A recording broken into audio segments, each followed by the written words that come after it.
జనగణన కోసం 11,718 కోట్ల బడ్జెట్ కు కేంద్ర కేబినెట్ ఆమోదం తెలిపింది.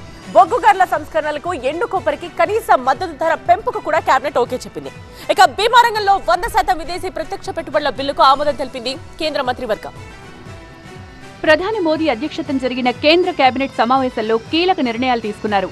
జనగణన 2027 బడ్జెట్ కు కేబినెట్ ఆమోదం తెలిపింది. జనగణన కోసం 11,718 కోట్లు కేటాయించారు. 2 దశల్లో డిజిటల్ పద్ధతిలో ఈసారి జనగణన జరుగుతుందని తెలిపారు కేంద్ర మంత్రి అశ్విని వైష్ణవ్. బొగ్గు గనుల రంగంలో సంస్కరణలకు కూడా కేబినెట్ ఆమోదం తెలిపింది. జనగణన కోసం 30 లక్షల మంది సిబ్బంది పనిచేస్తారు.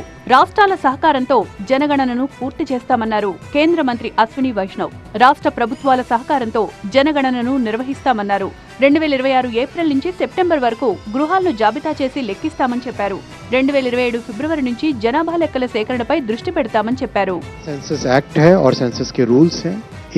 16 जून 2025 में गैजेट नोटिफिकेशन पब्लिश हुआ था सेंसस 2027 का.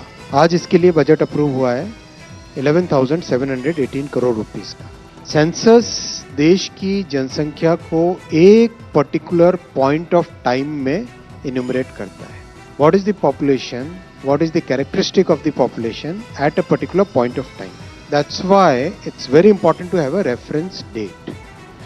Reference date रखी गई है 0 hours of 1st March 2027 यानी 28 February और 1st March की जो midnight है वो midnight hour will be the reference date for reference hour for entire census.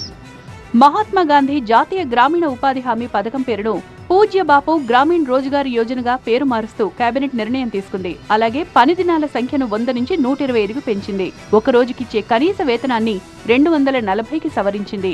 బీమా రంగంలో 100% విదేశీ ప్రత్యక్ష పెట్టుబడుల బిల్లుకు కూడా కేంద్ర కేబినెట్ ఆమోదం తెలిపింది. ప్రస్తుతం సాధారణ, జీవిత, ఆరోగ్య బీమాలో 74% వరకు ఎఫ్డీఐకి అనుమతి ఉంది. ఈ రంగంలో ఎఫ్డీఐలకు పూర్తిగా అనుమతిస్తే దేశీయ పెట్టుబడులు పెరిగే అవకాశం ఉందని కేంద్రం అంచనా వేస్తోంది.